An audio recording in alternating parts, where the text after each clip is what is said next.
Boy everyone, MARKCHES here. Welcome to the channel. For today's video, I'll be giving you my performance review of the SKX SKX FLOAT. Let's go.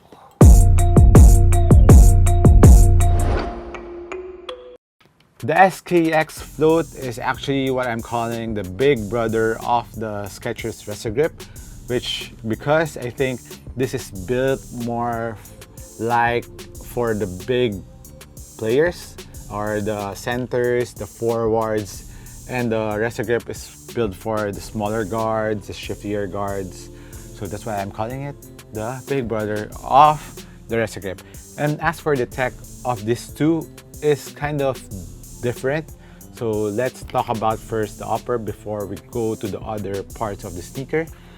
The material that they use here is kind of a textile mesh, which is actually quite surprising. It's like grip stop with a little bit of textile in the forefoot, and what's nice about it, since Skechers is known for, it says here in the box, the comfort technology company. So I think they really took emphasis on the comfort side. So because the Rest Grip and the float, especially on the forefoot part, it feels really soft, very comfortable. Even on your first wear, you don't need that much breaking time in the upper. Look how soft it is, given that this is a big man sneaker. You can see this being worn in the NBA by Julius Randle, and Julius Randle is a very forceful player. He put a ton of force when he's doing his steps. So if he could withstand this upper, or the float sneaker can withstand the force given by Julius Randle, I mean, I think it's a good wear test for the upper of the float. And the upper of the float, like I said, very surprising, very thin, but it still is quite supportive. It has some fusing around the forefoot, midfoot part. So it goes around here. It gives extra support there. And I was really surprised by the support that this is giving me.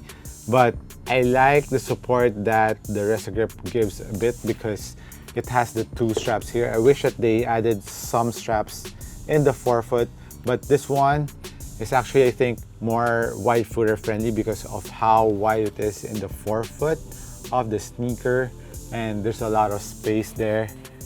And this area, this two, I thought was going down to the footbed, but upon inspection, it's just on the lacing part of the sneaker, but it's connected to the fusing here on both sides. But I just wish that they just continued this two like kind of strap go down here, so it will give extra additional ton of support in the midfoot part of the sneaker. And of course, there's another fusing in the toe box for durability of the material, because this is really soft on the textile part of the forefoot. Foot part is a lot of ventilation, like on the Rest Grip, there's a lot of holes there. So ventilation won't be a problem on the float. And the tongue is really nicely padded. It's very comfortable on top of your foot, and it resonates around the heel cup, which is very similar to a memory foam, and feels like the Nike Sphere on the LeBrons. It's very soft. And as for heel cup, heel containment, it's ample. It's a high top sneaker, but this is because it's really soft, so it doesn't really kind of push your heel, but it still does its job, which is quite surprising. It's like I said, it's very, very comfortable around your foot, especially this part of the heel. It's like there's a pillow hugging your ankle. So if you want a high top sneaker that is very comfortable around the ankle, the float will give you that sensation. And of course, the material here is kind of like a strap, so when you pull the laces up, pulls your foot to the heel part, get better heel containment to the sneaker. At the back part, just like, I don't think this is real carbon fiber, but kind of looks like carbon fiber in terms of the texture, but this is not, it's just plastic piece. There's an internal heel cup for heel containment too.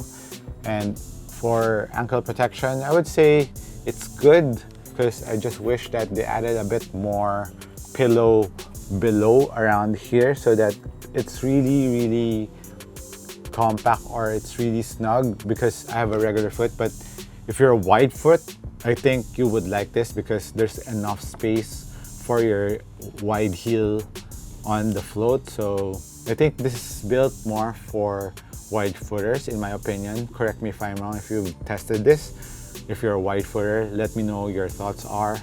And as for the insole, it has the Hyperburst insole, which I think like I wish that they made it a little bit thicker so that the on-foot feel will be more comfortable. But it's comfortable already, but I just wish that it will give me a better sensation right on the insole, because the Hyperburst foam is really comfy. It's very plush, and I wish that it's thicker so I can replace it. You can use it to my other sneakers, but maybe in the next basketball sneakers, some Skechers.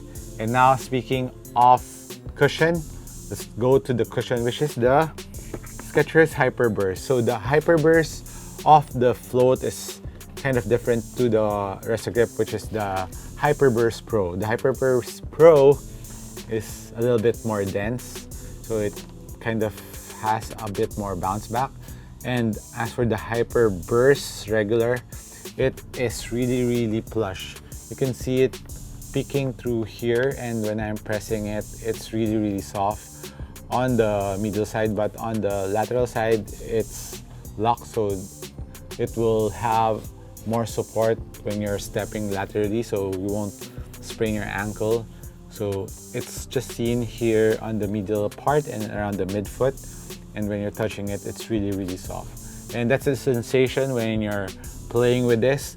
It gives a ton of impact protection, so it's more focused on impact protection, and I would say bounce, just a little bit of bounce on this. But if you are someone who is recovering from knee problem, and if you want to go slowly on your knees, this is a nice sneaker or foam setup to try on because of how plush the foam is. But it's kind of high off the ground. I would say it's higher than the Rest Grip. It's very similar to the feel of the GT Jump, I would say, that height. So it's kind of higher off the ground. So if you are a big man who priority, of course, more impact protection. If you're on the heavier side, you want more impact protection, I believe you will like this foam or this cushion setup on the float. And another tech that they added here on the float is this swirl tech. You can see the swirl tech, and I saw this also very similar to the ones on the Adi running sneaker, that this is like a design to provide natural momentum with every step. So when this compresses, so because of the shape is kind of on the diagonal side, it kind of, when it springs back, it kind of propels you moving forward when you're running up and down the floor. And based on how I played with this, I think it helped out a bit, given that the foam is more on the impact protection side or the plush side. This is where the springiness is coming from on the sneaker. So it's because of this swirl tech that they use here on the float. So I think it's a good combination for the Hyperburst that they use here. So the swirl tech is another technology that they use here on the float basketball sneaker. Now moving on to the outsole. This is what I like better on the float compared to the ones on the Rest Grip, because the Rest Grip has a foam traction. So this held up better on dusty floor. On a clean court, it was gripping nicely, and even on the dusty floor, it didn't gather that much dust. So the grip here, the rubber that they're using is kind of more durable, and I think this one could be used for outdoor use. So maybe the Rest Grip is built for indoor use and the float is more for outdoor use. So it has a very hard foam even on the heel, and of course it is made by the Goodyear company. So like I said, they tied up Skechers and Goodyear use the tech of Goodyear so that it will provide quality rubber on their basketball sneakers. Another thing that's nice on the Float is it also is wide like the Resta Grip. It has a very nice lateral outrigger for lateral support, given that the stack height of the foam is kind of high, so it gives stability to the sneaker so that it won't be unstable when you're jumping up and down the floor. As for the weight of the Float, and actually this one is a US 10, so I went half a size down or a full size down because they don't have a half size on the Float. They have just the US 10, then US 11, and since it has a ton of space, I went US 10 on this. So I believe you're a wide footer, I think better if you try if you would fit on a US 10 or a US 11, or you have to go true to size on this one. But if you're a regular footer like me, a size down would be okay on this one because there's a ton of room here, and when I tried the US 11, my true to size, there's a lot of space on the forefoot, which I don't like because it will give me some instability when I'm playing. So I really like it to be closer to my foot, given that the materials are very comfy, so there's no chafing or discomfort on the upper on the SKX Float.